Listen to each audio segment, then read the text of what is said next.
There are nights when the whole world becomes quiet, but inside your chest, your heart is louder than everything around you. Everyone else is asleep. The city is silent. Even the sky feels still. But you lie there wide awake. The light is off. Your room is dark. Your phone is on the side. Screen dim, notifications silent. Your body is tired, but your mind refuses to rest. Your eyes are open, staring at the ceiling, or at nothing at all, and a heavy question presses on your chest. A question you've been avoiding, a question you don't want to admit. I make so much dua, so many cries, so many whispers. Why is nothing changing? You raise your hands in the dark, your fingers shake, your breath gets tight, your eyes fill up, you cry, you beg Allah. You speak to Him with a voice you don't use with anyone else.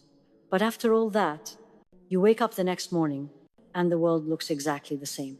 No new job, no sudden solution, no message from the person you hoped for. The illness hasn't left. The debt hasn't disappeared. The loneliness hasn't softened. The confusion hasn't lifted.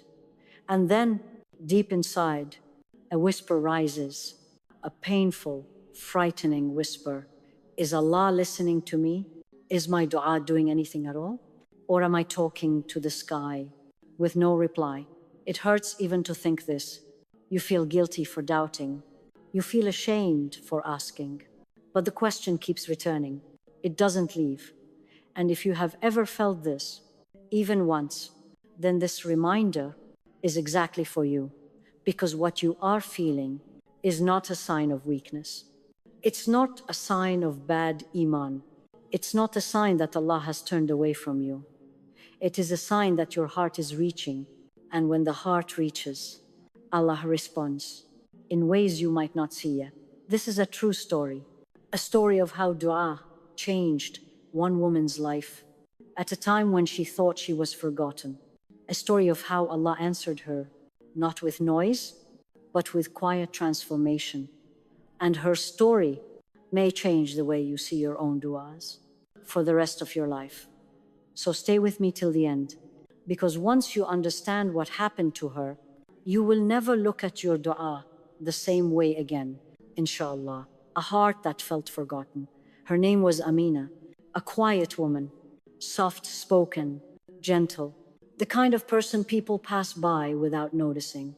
Not famous, not wealthy, not someone with a loud presence or a powerful voice, but the one who created voices. He noticed her long before she noticed herself, long before she even understood her own worth. Amina's life looked normal from far away, but up close, everything felt heavy. Her marriage was slowly falling apart, not because of one big fight, but because of 1,000 small silences that grew between her and her husband. Money was tight. Every month felt like a test. Every bill felt like a mountain. Every unexpected expense felt like drowning. Her mother, her best friend, her comfort, and her safe place, was sick, weak, always in and out of the hospital. Amina spent hours by her bedside, holding her mother's hand, pretending to be strong. But inside, she felt empty, hollow, like her heart had been tired for a very long time. Yes, she prayed. She wore her hijab with love. She fasted every Ramadan. She said Alhamdulillah even on days she wanted to scream. From the outside, she looked like a normal Muslim woman, trying her best. But on the inside, she felt one truth she didn't say out loud. I am alone, not lonely. Alone, as if the whole world had moved on, and she was standing still, holding pieces of her life that refused to fit together.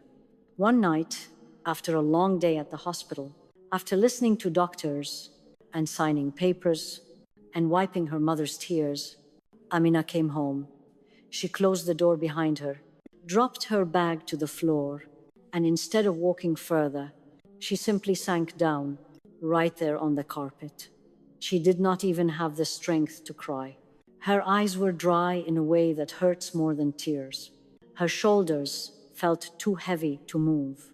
Her soul felt too tired to explain itself. Her prayer mat was lying a few steps in front of her, folded neatly, waiting quietly. It felt like it was calling her, but she had no energy to respond. She stared at it, not with anger, not with rebellion, just exhaustion. Her thoughts whispered, "What is the point? I pray, I ask, I cry, I beg, and still nothing changes." And in that moment, when her heart was at its lowest, when her body was too weak to stand, when her soul was too tired to hope, a small, gentle thought came to her. Talk to Allah, just once more. But this time, don't talk about your problems. Talk about your heart. Ask Him to fix you. She didn't know it. But this thought was not random. It was a gift, a key invitation, from Ar-Rahim, the one whose mercy arrives in the softest, smallest ways. She took a slow breath, then another, and with more effort than people realize, she stood up. She walked to the bathroom for wudu. Every step felt heavy, but somehow she moved. The water felt cool on her skin, as if it was washing not just her hands and face, but the dust that had settled on her heart. She spread her prayer mat, placed her tired feet on it, and prayed 2 small raka'at. Nothing complicated, no long surahs, no deep reflections. Just simple salah, but prayed with a heart that had nowhere else to go. After the taslim, she didn't move. She stayed sitting, as if the mat itself was holding her up. Her hands slowly lifted. They trembled, not from fear, from tiredness. She wanted to make a long dua. She wanted to say everything. She wanted to pour out years of pain, months of worry, days of frustration. But when she opened her mouth, only a few broken words came out. Ya Allah, I don't know what to say anymore. I'm tired. Please, don't leave me as I am. Change me in a way that makes you pleased with me. That was all. No poetry, no fancy Arabic, no perfect sentences, just a quiet plea from a heart that had nothing left except sincerity. And sometimes that is the dua that changes everything. A broken heart talking to the one who never breaks. Small duas in small moments. After that night on the prayer mat, something changed inside Amina. It wasn't big, it wasn't dramatic. No miracle happened in the morning, no surprise phone call, no sudden good news. Her life still looked the same. Her husband was still angry, distant, and cold, like a wall she could not climb anymore. Her mother's illness was still holding her tightly. The bills were still piling up on the kitchen counter, waiting for a payment she didn't know how to make. But even though her life hadn't changed, Amina had taken her first small step. She began doing one thing, consistently, quietly, sincerely. She started making small duas, in small moments. Not long duas, not dramatic dua, not the kind you hear in Ramadan lectures. Just tiny whispers. Throughout the day, whenever her heart felt heavy. When she sat in the car, waiting for the engine to warm up, her lips would move. Ya Allah, keep my heart soft. When she washed the dishes and the warm water touched her hands, her chest would whisper, Ya Allah, don't let me lose faith. When she walked down the hospital corridor, listening to the echo of footsteps, smelling disinfectant and fear, she would silently say, Ya Allah, make me love you more than this dunya. When she sat in the waiting room, while her mother was in a checkup, staring at the clock, she would breathe out, Ya Allah, if something is not good for me, remove it gently. Don't let it break me. These duas were short, soft, sometimes just one line, sometimes just one breath. She didn't feel like a saint. She didn't feel spiritually amazing. She didn't suddenly feel peaceful. Most of the time, she still felt sad, still tired, still overwhelmed. But something subtle was happening, something she didn't fully notice at first. Her heart was slowly shifting, not flipping, not transforming overnight, just moving, like a frozen lake, beginning to thaw, one thin layer at a time. She started noticing little changes in herself. She felt guilty whenever she delayed her salah, even a little. Something inside her whispered, that meeting with Allah is more important. She began putting her phone down after Isha, instead of scrolling endlessly, to distract herself from sadness. When she heard Quran playing in the house, she stopped treating it like background noise. She actually listened. She felt the verses press softly against the walls of her chest, like light trying to enter a dark room. One morning after Fajr, she sat on her prayer mat longer than usual, not because she planned to, but because her heart didn't want to get up yet. She opened the Quran, no specific surah, just wherever the pages fell. She read a verse about dua, a verse reminding believers that Allah hears every call and that nothing whispered to Him is ever ignored. The tafsir of that ayah had one line that reached into her heart and stayed there. The first answer to your dua is that Allah turns your heart back to Him. She paused, her eyes softened, her hands relaxed on the pages. And in that moment, she realized something. Maybe her circumstances had not moved. Maybe the world outside her still looked painfully the same. But her heart was not standing in the same place. Something inside her was returning slowly, gently, to the one she had been calling all this time. It wasn't the answer she expected, but it was the answer she needed. And for the first time in a long time, Amina felt a small, quiet thought. Maybe I'm not as alone as I feel.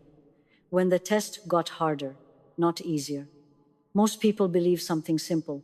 If Allah accepts my dua, my life should get easier. If the prayer is sincere, then the pain should end. If the tears are real, then the problem should go away. If the heart is desperate, then the answer should come quickly. But for Amina, the opposite happened. Her tests didn't become lighter, they became heavier. The quiet distance between her and her husband finally broke into words. One evening, without shouting, without anger, without even looking her in the eyes, he said the word she feared most, divorce, just like that. A sentence that changed the shape of her home and shook the ground beneath her feet. And before she could even process the pain, another wave arrived. Her mother's health dropped suddenly. So suddenly that the nurses moved faster, the machines beeped louder, and the doctors' faces became more serious. They used words no child wants to hear. Prepare for anything. This is serious. Stay close. In one single week, it felt like every door in her life was closing at the same time. Her marriage was ending. Her mother was slipping. Her heart was breaking. She sat alone in the hospital corridor on a cold, gray metal chair that felt harder than her situation itself. People walked past her, nurses, patients, doctors, each one busy with their own world. But Amina felt invisible, like she was sitting inside her own storm, while the world outside stayed calm. The air smelled like medicine and fear. The lights above flickered softly. The hum of machines behind the doors filled the silence around her. She lowered her head, put her hands over her face, and whispered into them, Ya Allah, I asked you to change me. I asked you not to leave me as I am. Is this how you will do it? Her voice broke as she said it, not out of disrespect, but out of confusion, out of pain, out of a heart trying to understand why things were getting worse when she was trying to get closer to Allah. Tears filled her eyes and slipped down her hands. But these tears were not the same as the ones she cried before. Before, her tears felt like drowning. Before, her tears came from fear alone. But now, even in the middle of this heartbreak, something tiny, something fragile, something new was growing inside her. A small seed of trust. She remembered a lecture she once heard from a teacher whose words stayed with her. Sometimes Allah does not move the mountain in front of you. Sometimes He grows your legs so you can climb it. She took a slow breath, a deep breath, a breath that came from a place of surrender, not despair. And she made a dua she never made before, a dua that asked for something deeper than solutions. Ya Allah, if you are not changing my situation yet, then change me, grow me, strengthen me, make me someone who can walk through this pain and still be close to you. She didn't raise her voice. She didn't cry loudly. She didn't fall into sajda in the middle of the hospital. Nothing dramatic happened. No light came from the sky. No miracle appeared in front of her. No angel walked into the hallway. To anyone passing by, Amina looked like just another tired woman in a hospital corridor. But in the unseen world, in the world where destinies are written and hearts are shaped, something had already shifted. The qadr of Amina's life had quietly turned a new page, and the woman who felt like she was falling apart was actually being rebuilt in ways she could not see yet. How Allah started changing her. The first change Allah gave Amina was not what she expected. It wasn't money, not a new husband, not a miracle phone call, not even a sudden cure for her mother. Allah did not open a door in her life first. He opened a door inside her. And the first thing He placed in her heart was clarity, a kind of inner light that shows you what you couldn't see before. What was harming you? What was distracting you? What was silently weakening your iman? For the first time in a long time, Amina began to see herself with honesty, not with excuses. She noticed how much time she spent on her phone, scrolling through other people's perfect, filtered lives. Comparing, comparing. She felt something painful. Every time she compared herself to others, a small crack formed in her gratitude. She noticed how often she complained to people before she complained to Allah, as if people had power and Allah was the last option. The realization hurt her, but it awakened her. She noticed that whenever she felt stressed or upset, Salah became the first thing she delayed, as if dunya deserved urgency, and her meeting with Allah could wait. And that clarity cut deep, because she realized something important. It wasn't that Allah wasn't answering her. It was that her heart was covered with layers that needed removing. So Amina did something brave. She began acting on her du'as, not with big changes, but with small, stubborn steps. She unfollowed every account that made her feel ungrateful, insecure, or unsatisfied with the life Allah gave her. She made a new rule for herself: complain to Allah first. Then, if needed, speak to people. She set alarms for Salah and forced herself to pray on time, even on the days her heart felt dry, empty, and unmotivated.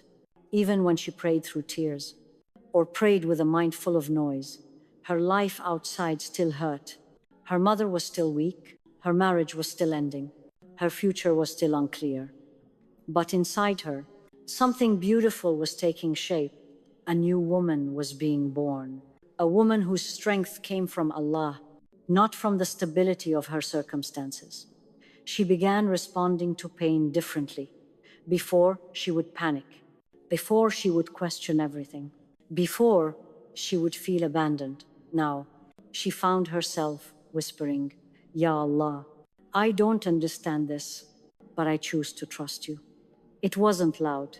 It wasn't dramatic. It wasn't even confident. Sometimes she said it through tears, but she said it. And that tiny sentence was an answer to a dua she had forgotten she made. Don't leave me as I am.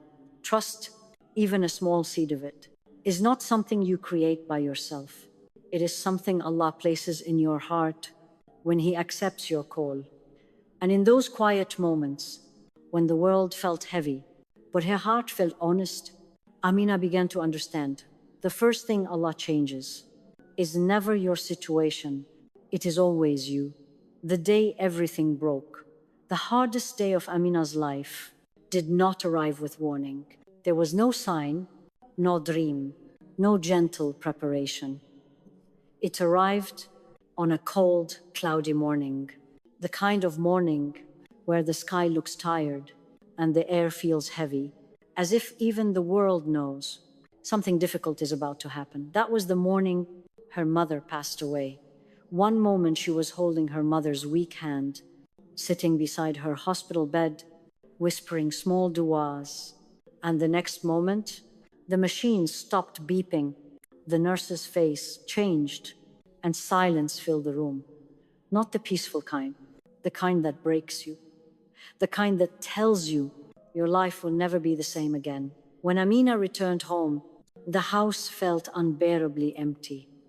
The bed her mother used to sit on, the chair where she used to rest, the small cup she always drank tea from, the prayer mat folded at the corner, the faint scent of her perfume in the hallway, every object, every corner, every memory stabbed her heart. She walked into her mother's room, sat on the floor, and picked up her mother's scarf, the one she used every day. She held it tightly, pressed it to her face, and cried like a child who had just lost her whole world. She cried with her whole chest, with the kind of pain that steals your breath away, with the kind of sorrow that makes you feel like your ribs are collapsing.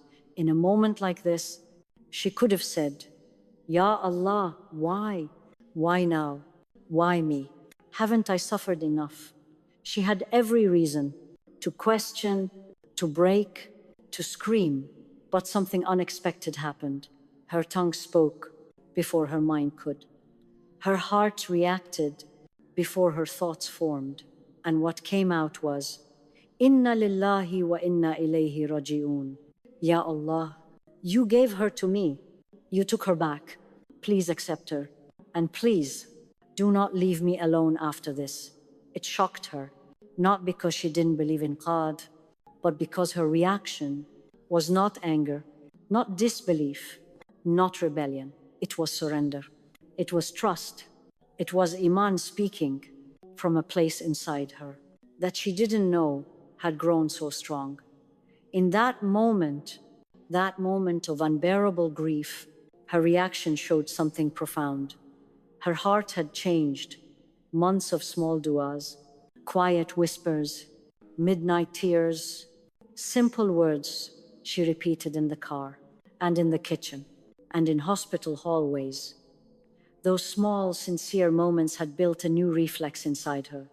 Before, pain would push her away from Allah. Before, pain would make her feel abandoned.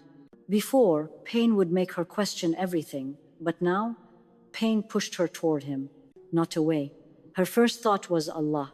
Her first words were dua. Her first response was surrender. This right here, is how dua changes a life. Not always by changing the event, not always by preventing the heartbreak, not always by removing the test. Sometimes Allah leaves the event exactly the same, but changes the heart that experiences it.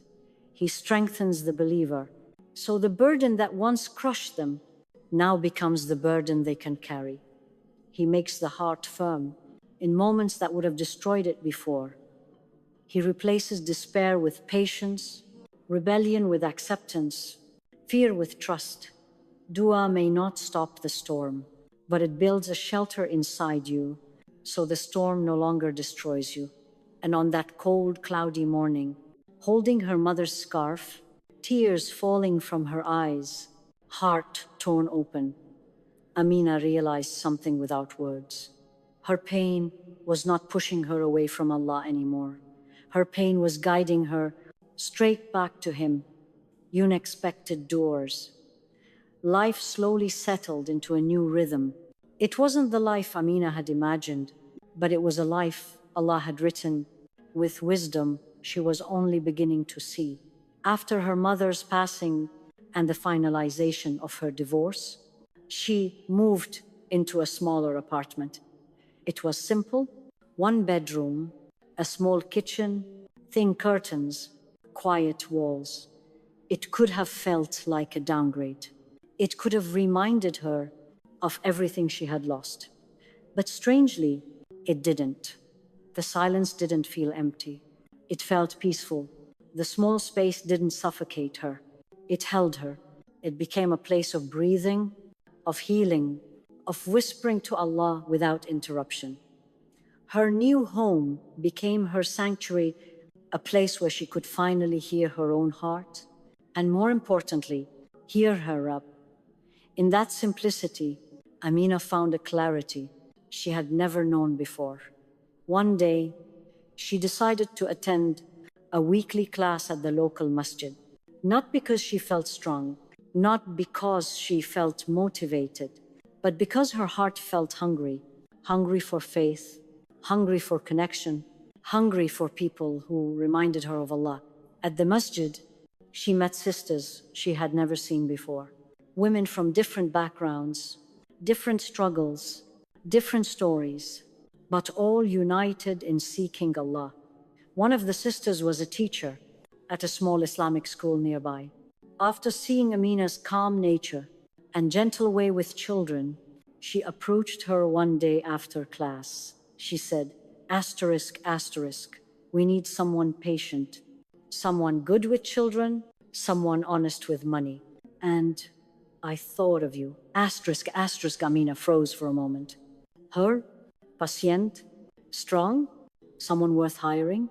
She had never imagined herself working in an Islamic environment, teaching children, or being part of a place that felt so pure and purposeful. But she needed income, and more than that, her heart needed a new beginning. So she said yes. The job didn't come with a large salary. It wasn't the type of work people brag about. It wasn't glamorous, but something strange began to happen. Her money started to feel blessed. She could pay for groceries without fear. She could cover basic bills without panic. Whenever she felt pressure building, Allah sent help from places she didn't expect. A cousin dropped by and offered to help with rent. An old friend sent home-cooked meals without asking for anything in return. A neighbor gifted her extra produce from their garden. It felt as if Allah was whispering to her, asterisk, asterisk, I am Al-Latif, the most gentle, the one who arranges your life in ways you cannot see. Watch how I open doors you never even knew existed. Asterisk, asterisk at the Islamic school. Amina found something she didn't know she was missing: purpose. She began teaching children the small du'as she wished. Someone had taught her when she was young. Du'as like how to ask Allah when you're scared, what to say before an exam, how to say Alhamdulillah, even when something doesn't go your way. The children loved her, her gentle tone, her patient smile, her simple examples. They connected with her in a way she didn't expect. One afternoon, as she was packing up her things, a little girl ran to her and wrapped her arms around her waist. With innocent eyes, she said, asterisk, asterisk, teacher, when I get scared at night, I say the dua you taught us, then I feel better. Allah must really listen, right? Asterisk, asterisk. Amina's heart softened instantly. Her eyes filled with tears, not from sadness this time, but from a realization so deep it shook her. She bent down, smiled, and whispered, yes, sweetheart, he really listens. And in that moment, Amina understood something profound. The woman who once doubted if Allah was listening, was now teaching others that He always does. She wasn't just earning a living. She wasn't just filling her time. She was becoming a means of strengthening someone else's iman. This job, this little job, in a small Islamic school, it was not random. It was a direct answer to the dua she whispered on the floor months ago. Asterisk, asterisk, Ya Allah, don't leave me as I am. Change me in a way that makes you pleased with me. Asterisk, asterisk. And Allah had done exactly that, gently, silently, beautifully. Looking back, what dua really did. Years passed. Life moved forward. Seasons changed. Winters became springs. Tear became lesson. Wounds became wisdom. One quiet night, after praying Isha, Amina stepped out onto her small balcony. The world around her was calm. The sky above was dark but peaceful. Stars rested like tiny lamps across the heavens.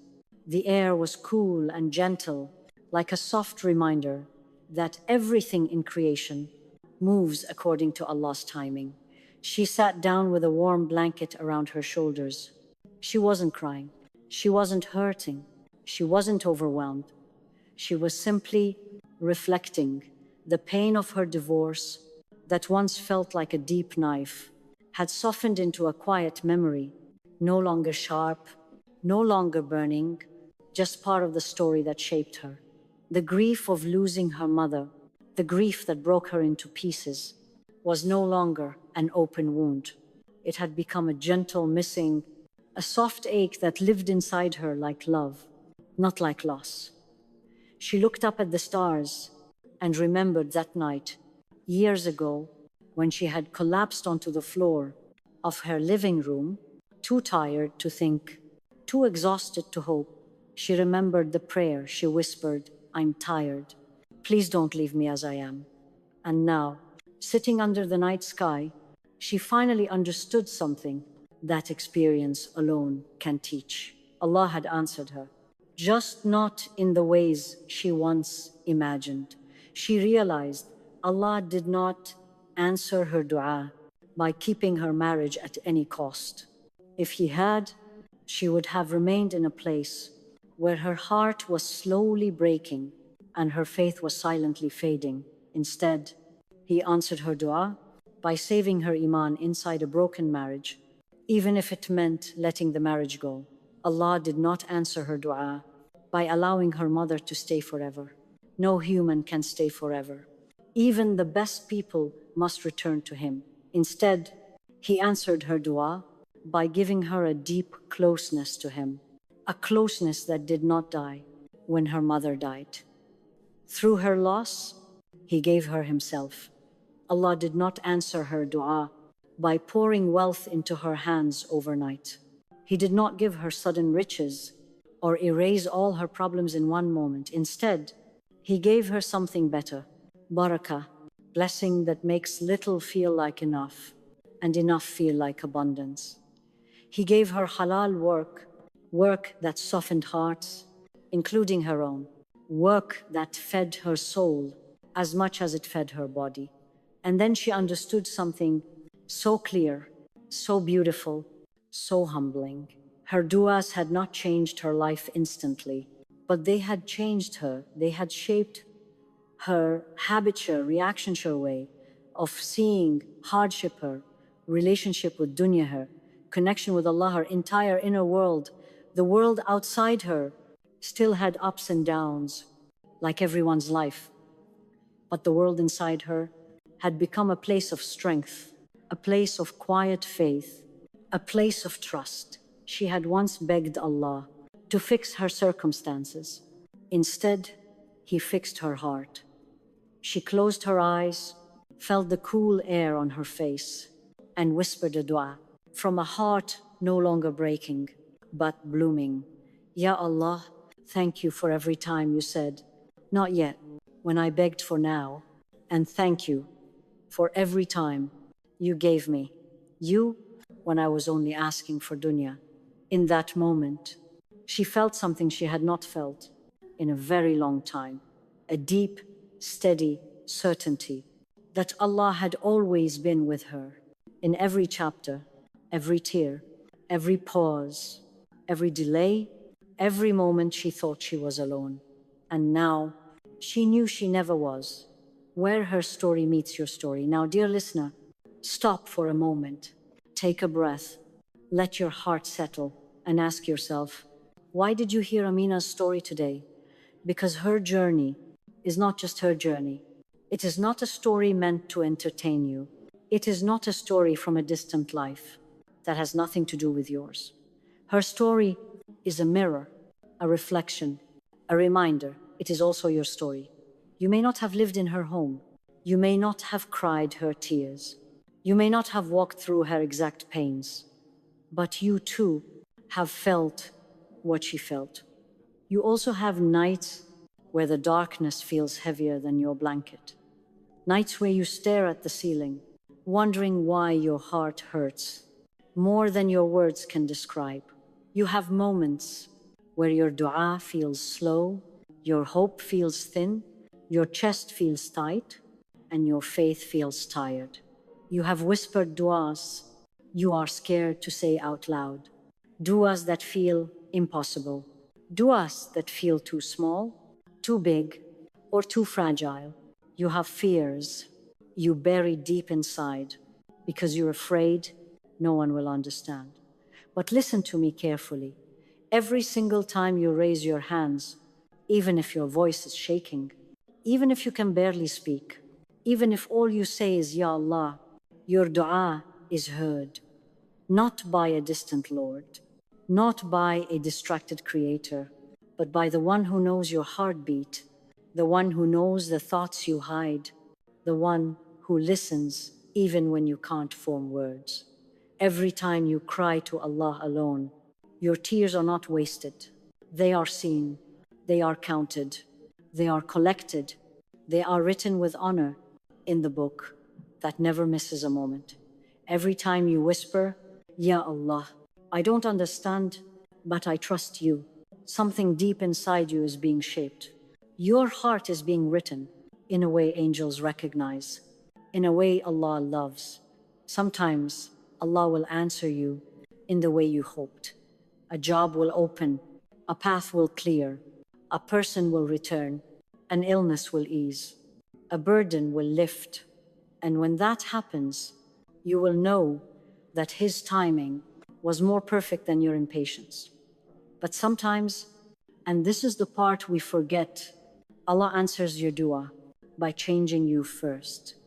He softens you, He calms you, He redirects you, He wakes you up, He cleans your heart from things that were breaking you without you realizing it.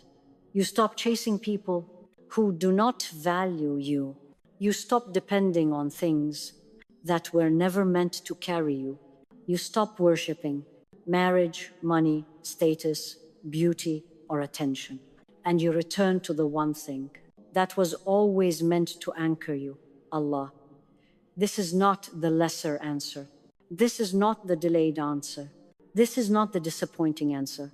This is the greatest answer. Because when Allah changes your heart, He gives you a strength that survives any storm. A heart that knows Allah can walk through heartbreak, through loss, through waiting, through fear, through disappointment, through tests, and still rise again. A heart like that is never truly broken. A heart like that is never truly alone. A heart like that is protected in ways you cannot imagine. And maybe just Ma